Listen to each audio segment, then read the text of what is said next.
Hello guys, this is Lee the Robot here to give you a quick introduction to the video. The following is a retrospective of Batman v Superman. Due to YouTube's ridiculous copyright policies, 98% of this video is pictures and still images.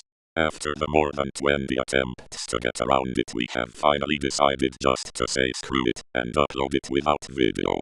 Also, I want to give one big middle finger to YouTube's copyright policy and Warner for being a salty whiny little bitch over less than 20-second segments of video off a channel that isn't even monetized.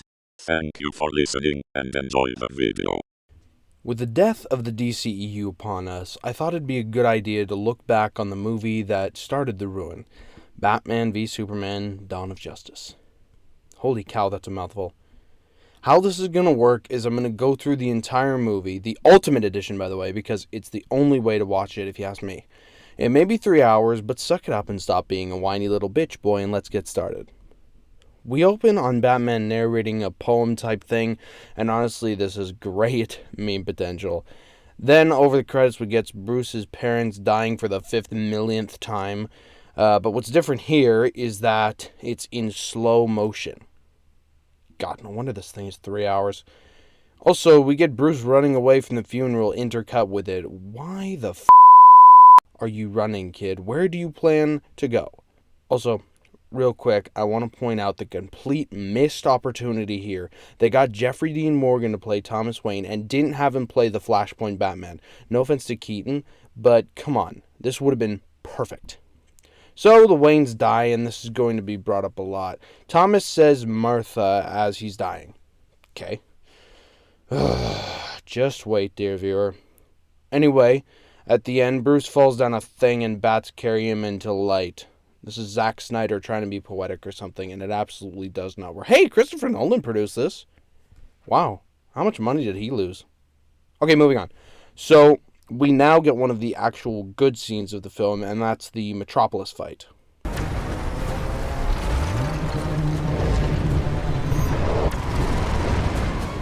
I tell you, when I first saw this, I thought it was the coolest thing I'd ever seen. I'd never seen anything like it before. And now rewatching Man of Steel, knowing Batman was there, it's kind of cool. Anyway, I think this is one of the things they took much care in making, because if you compare this to Man of Steel, it's like exactly the same down to Zod being unable to control his laser eyes. That's commitment. Jack. Bruce. Jack, listen to me. I want you to get everyone out of the building right now. You understand? Let's go. Come on, start moving now, people. Let's go. The boss wants us out of the building, so let's make it happen. Hold on. So you're telling me this whole time that this alien ship was in the sky, you just stayed in the building and worked and picked now to start evacuating. Also, they act like this guy is important, but he's just made up. Anyway, we get more Batman being badass with his driving. Then we get where the plane hit the terraformer from Batman's POV this time. Then we cut back to the guy in the building who got everyone but himself out. Then he sees Superman and Zod flying and still does nothing. Bro, do you want to die? Anyway, Zod destroys the building and kills this guy, and it's good acting, but honestly, who gives a shit? This is a random guy, not someone from the comics like Lucius Fox, and this guy is supposed to represent everyone that died in Metropolis, and that's why Batman hates Superman, because he killed this guy. Okay, here's what should have happened. Have this be Lucius or someone else from the comics and say Batman hates Superman because he killed all the civilians. It's not that difficult. One thing I will give them, though, is this shot of everyone else running away, but Batman's running towards the danger. Come on, you gotta admit that's cool. So this is exclusive to the extended version. Batman passes some kind of field trip and helps some kids out. And this actually explains why there's a random girl among the rubble of the building. So there you go. Number one, why the Ultimate Edition is better. So then Batman helps this guy who is important, he'll come back later, saves this girl, and angrily looks up at Superman as he's fighting Zod. This is arguably the best scene in the film, and honestly, they should have just opened with this, not the Waynes dying, we get it. Just push the credits to the end like they should be, and open with this. This is how you get people on the edge of their seat, but no, we have to sit through this 5-minute opening credits of the Waynes dying in slow-mo.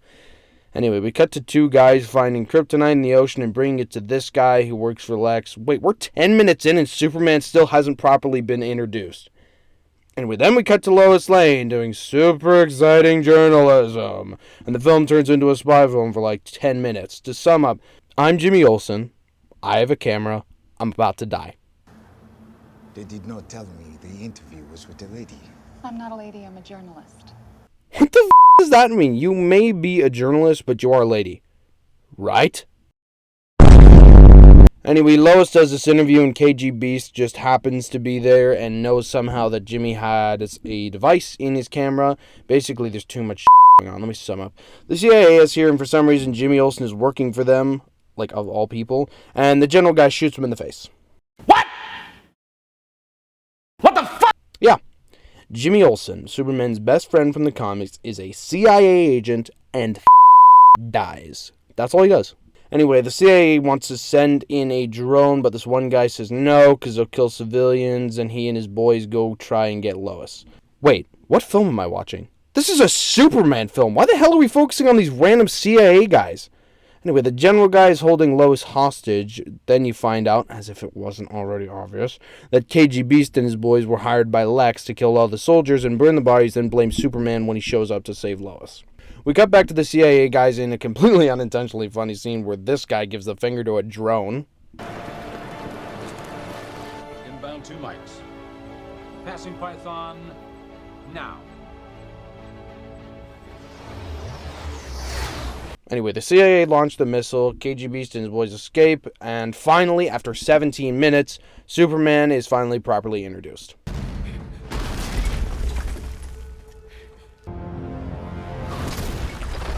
Whoa, he definitely killed that guy.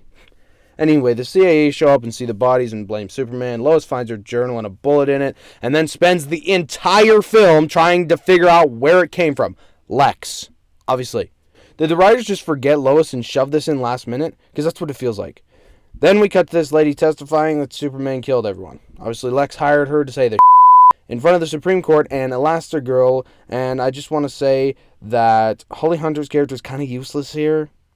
Like, her whole purpose is to block an import license, make Superman stand trial, and then die. No offense to Holly Hunter, but anyone could have played this role.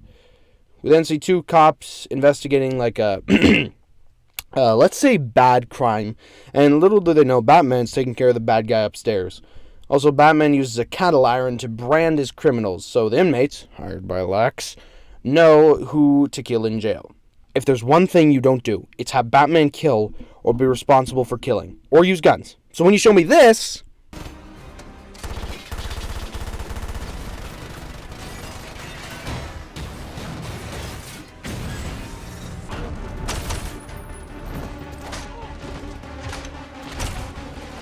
obviously, there's a problem with this. See, it's fine if you want to change things in your film, especially with such an iconic character. But when you make Batman pull out a gun and shoot people, yeah, that's like having Thanos lift Thor's hammer.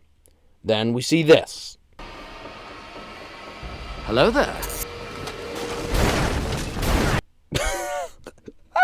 Why is Batman just chilling in the corner like Spider-Man? Get out of there. Moving on, we cut to Lois and Clark talking about what happened, and 25 minutes in, Superman finally says anything.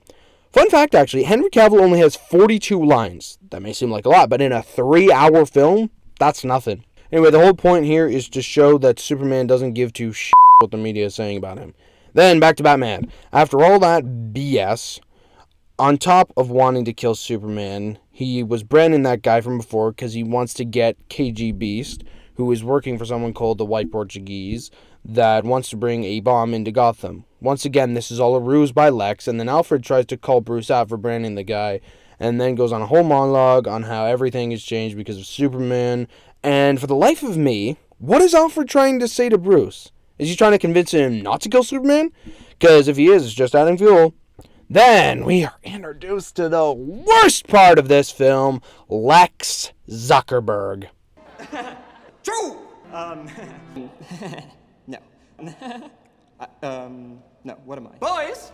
So, Lex wants to weaponize kryptonite in case Superman goes crazy, and they reference metahumans. And this should have been the only hint that the members of the Justice League exist. This should have been it. So Lex tries to get an import license from Elastigirl, but she says no. So Lex force feeds a Jolly Rancher to a man with no upper lip, and he says yes. Over montage, of course. So Lex lied to Elastigirl, as to what his real plan is. Let me tell you. This is one of the most confusing, stupid, bewildering, perplexing motivations and plans of any villain in the history of film. Let me show you. Lex's plan and motivation are as follows. Lex Luthor wants to pin Batman and Superman against each other. It'd be one thing if Lex was forcing this matchup because he had beef with both heroes, or if he wanted their battle to serve as a distraction for a whole other scheme he'd been planning. But you might say his goals are beyond your understanding. My goals are beyond your understanding. Lex has no history with Batman or Superman beyond this point. In his first scene, it's implied he wants to prevent Superman from becoming a dictator because his dad had to bow down to tyrants because he grew up in East Germany.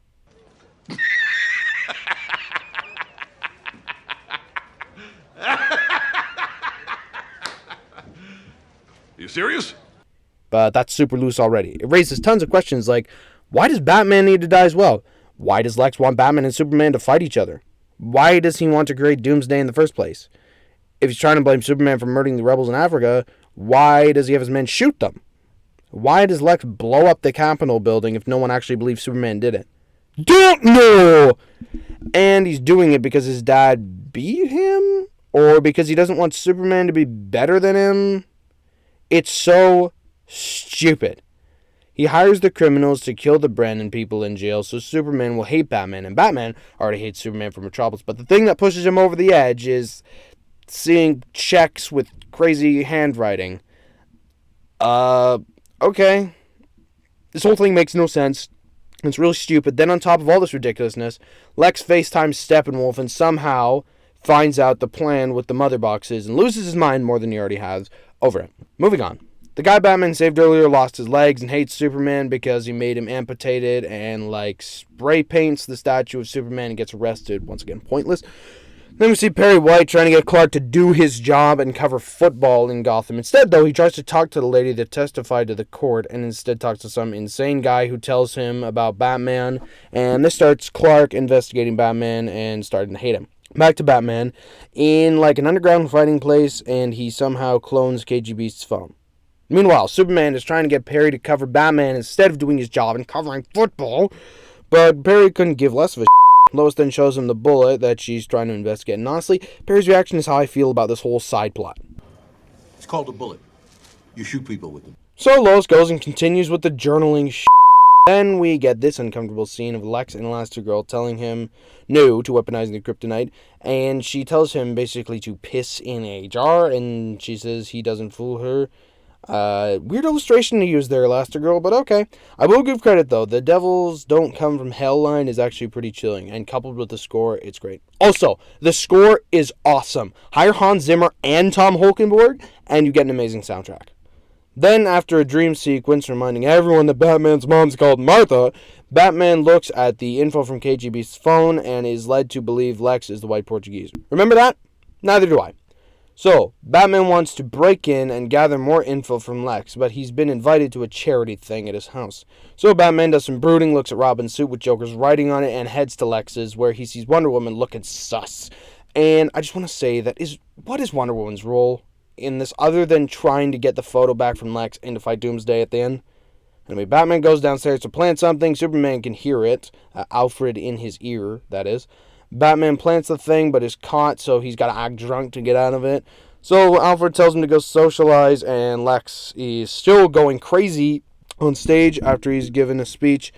Batman goes to talk with Wonder Woman, but is cock-blocked by Superman, who is trying to get his opinion on Batman.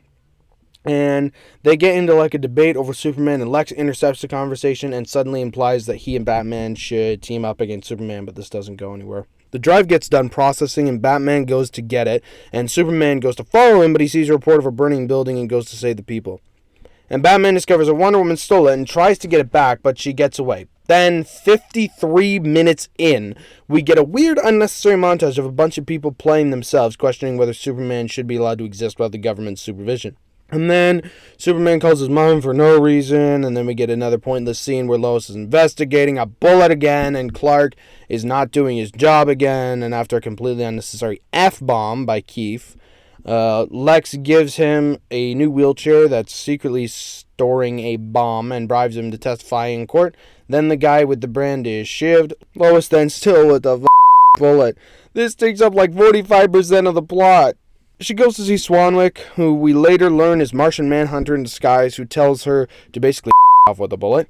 Thing Perry then confronts Superman about him not doing his job and tells him to drop the Batman story. Back to Batman trying to confront Wonder Woman at some party about stealing the device. She talks about the photo and saying how she can't get in because she can't decrypt it. She then insults him and off. Batman then begins to decrypt it, and we get one of the most interesting scenes, the nightmare. It's a dystopian future where Superman is evil, and I tell you though, when I saw the Omega symbol, I freaked out because I knew what it meant. I get that they rushed Justice League, but this is still cool. You cannot change my mind. So Batman's trying to get kryptonite, but it's a ruse, and the guy betrays him, and Batman starts to fight with guns and gets his ass beat. I tell you, when the parademons ominously come out of the sky and start killing, it's so awesome, and I could not believe it. Then we get this scene of Superman walking down a hallway that takes 20 seconds before he kills Batman, and Batman wakes up to find that a criminal... Ezra Miller's Flash is screaming in his face about Lois, but he realizes he went too far and tells Batman he's right about Superman and to find the Justice League. This adds fuel to Batman wanting to fight Superman. Then Batman finds the White Portuguese. It's a ship, intercut with Superman receiving Lex's mail about Batman's brand. We then find out from Alfred Batman is trying to find the White Portuguese to get the kryptonite to kill Superman. Clark then tries to investigate the murder of the branded guy and is told that Batman can't be stopped. It's really late on in the script here that they should fight. Then Batman pursues the truck the kryptonite is on and murders a bunch of people with guns on the Batmobile. Once again, Batman doesn't kill. It's the number one thing you cannot change about Batman. The only Batman that kills is Flashpoint Batman, and they're never going to make that. This is the one thing that Snyder didn't get right, Batman. The killing. No matter what, Batman doesn't use guns and doesn't kill. Anyway, he fails because Superman gets in the way and tells him to stop being Batman or else. Batman takes this as a threat and prepares to kill him. This is a huge missed opportunity. How you do a versus film is have them fight 3 times. That way you can have each one have a point, then have the final fight where someone ultimately wins. Godzilla vs. Kong, a film that you can just shut off your brain and enjoy, did this much better, and they didn't just abruptly stop because, well, I'll get to it. They had a clear winner, Godzilla, and because Kong still wouldn't give up, he earned his respect. That is how you do a versus. But no. Here, they fight for 5 minutes at the very end. Superman could have fought and kicked his ass here, and then Batman has to learn how to beat him. And that leads to a second fight that Batman wins. And then the final fight determines the winner. See? I solved the dilemma in 2 seconds. Honestly, Zach, think. Use your brain. So, Batman drives his trashed vehicle back to the Batcave and finds where the truck went. Lois then gives the bullet to Martian Manhunter, and for some reason he takes it from her because she guilt trips him into it. We then see Elastigirl calling out Superman to come to the trial, followed by Martha Kent giving the worst advice I've ever heard in a film. Be their hero, Clark. Be their monument, be their angel. Be anything they need you to be. Or be none of it. You don't owe this world a thing. What the hell does that mean? It sounds like something, but means nothing at all. Honestly, Zach, who wrote this? Anyway, the lady that Lex bribed realizes that Lex is going to kill her, so she tells the truth to Elastigirl. Lois hears from Martian Manhunter that the bullet is Lex's, and that Lex set the whole thing up. No shit. We then get a montage where Batman sees Keith on the news, and Lois tries to get Perry to run that Lex is the culprit and sees the woman from earlier that... Then, Lex talks to Elastigirl about how he's upset she blocked his license.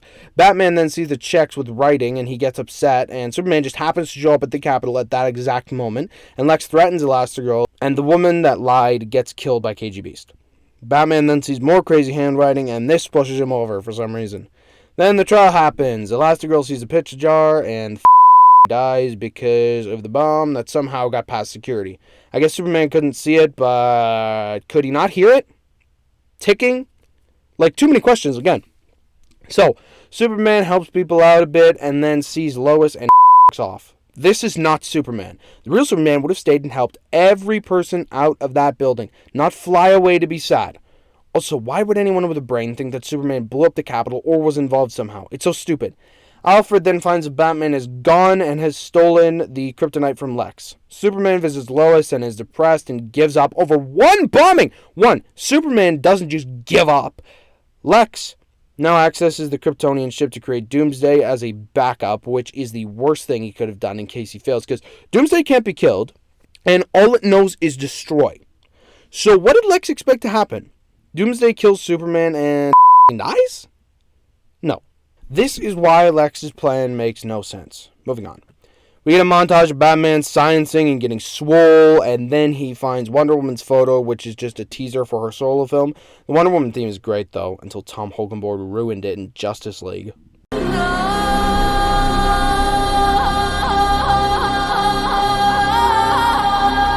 Lex then puts his blood on Zod's face, cries like a baby, and tells the ship to go itself when it tells him to maybe not create Doomsday. Then the news is blaming Superman, saying he's involved, which proves how dumb people are. Then we get a completely unnecessary scene when Lois finds out Keith didn't know about the bomb, and apparently people didn't realize that earlier. Keith vandalized the Superman statue, proving his disdain for Superman, and they think he worked with Keith. Lois finds out about the lead, and Superman couldn't see the bomb. We then get a complete waste of time where Clark hallucinates his dad, and he tells him about how when he was 12 he accidentally killed a bunch of horses or something, and we get a reminder that Superman's mom exists, leading to, well, I'll get to it. Alfred finds Batman in the future Hall of Justice and tries to tell him to not fight Superman, but Batman wants to fight him to save his legacy, which is very selfish. That's not Batman. He doesn't want to fight Superman because he wants to do something relevant. He wants to fight him because he doesn't want the nightmare to come true. Then Superman's mom gets kidnapped by Lex's people, and we see Batman in his lead suit, and he turns on the bat signal. Then we need Lois to get kidnapped. Here's how it happens. So she's leaving work, but sees KGB and recognizes him. But instead of running, she walks up to him and asks how she knows him. What the f***? This Lois sucks. I'll say it, this Lois sucks. Anyway, she's taken to Lex, and he confronts her about what she did to prove he's behind everything. Then he goes on a rant about metals and shapes, and he pushes Lois off a building. And naturally, Superman shows up and sees Lex. Well, he rants about Superman thinking he's God or something, and then saying how he's jealous because no one intervened when his dad beat him. Like, what the hell? Lex kind of explains his motivation here, saying he figured out, quote, if God is all-powerful, then he cannot be all-good, and if he's all-good, then he cannot be all-powerful, end quote. And Lex wants everyone to see that Superman isn't a god, and he thinks Superman isn't supposed to be more powerful than him, and he wants Superman to fight Batman and kill him so that people can see he's evil. Superman refuses, but then Lex says he has Martha and threatens to kill her if Superman doesn't kill Batman. Then he off in his helicopter. We then get unnecessary scenes of KGBs arriving at where Martha is and the ship pulsating because Doomsday is coming. Superman then tells Lois he's going to fight Batman. Then, for some reason, we see Wonder Woman watch a bunch of YouTube videos teasing the Justice League. Okay. Several problems. How about not trying to shoehorn in the Justice League in your second film and not having so much time wasted on someone watching videos of them teasing future projects? Anyway, Lois gets a chopper to where Batman is, and the fight finally starts after 2 hours and 3 minutes of waiting, and it's not a bad fight either. Each one gets the upper hand at one point. My favorite part is when Superman slowly gains his strength back and Batman realizes he's It's fine. It lasts about 7 minutes before Batman gets the upper hand and is about to kill him until this goddamn atrocity happens. You're letting him kill Martha. Find him. Save Martha. So far, in this film, we have had a Batman that doesn't act like Batman. A Superman that doesn't act like Superman. A Lois that has nothing to do, so they shoehorned a side plot in for her. They rush teasing the Justice League and Wonder Woman. And we have the worst Lex Luthor put to film. But I would be willing to forgive all of that. All of it! If it weren't for Save Martha. What the f***? Superman is about to die and says, Save Martha! Who in God's name calls their mother by their first name? No one. And they're still fighting! Because of a stupid coincidence! Holy hell! This is Superman's last words. Save Martha! Are you kidding me? Here's what he should have said. Quote, please, if you need to kill me, then do it. Just save my mother. Or something like that, which is yards. Hell no. Light years better than Save Martha. Who wrote this? Oh yeah, Oscar winner of Argo, Chris Terrio, thought that Save Martha was a good idea. I hope this little realizes just what he's done with this single screenplay. He made sure the DCEU was from the start. You want someone to blame? Don't blame Hamada or Snyder or Whedon. Blame Chris Terrio. Without him, Dave Goyer might have made a decent script and the DCEU might not have been dying right now, but it is thanks a lot. I do hope you're happy with yourself. You killed DC. And they just stopped fighting and become besties! I've had my rant. Props to the marketing people for misdirecting us into believing that Batman and Superman would fight for more than 7 minutes. Anyway, we get some of the best Batman fighting ever in one scene. And Superman and Batman fight Doomsday and Wonder Woman shows up. Batman does nothing else. This would have been exciting if they didn't show it in the trailers. Superman dies and they spend 10 minutes trying to get us to care. And then Batman talks to Wonder Woman about forming the League. I will mention this last scene with Luthor. The authorities find Luthor with Steppenwolf and they take him. He loses his hair because they shave it. Stupid, I know. But Batman is about to brand him. I tell you, when Batman mentions Arkham, I got chills. And even more so when Lex says, quote, he's coming, and he's screaming at nothing because Batman's already disappeared. I was so excited because we'd never seen Darkseid, the original and way more powerful Thanos, on screen, and we wouldn't until 2021 where the real Justice League was released. So, I've just been through hell. 12 pages of script and 12 hours later this video is finally done. I hope you've enjoyed this as much as I have. In November, the DCEU will die with Aquaman 2 and Amber Turd. So, until that day, my friends, this is Argysaurus, signing off. Hey guys, this is Lee the Robot here to tell you the Dead Reckoning review will be out sometime later this week. Also subscribe if you haven't already. See ya chumps. Why did you say that name?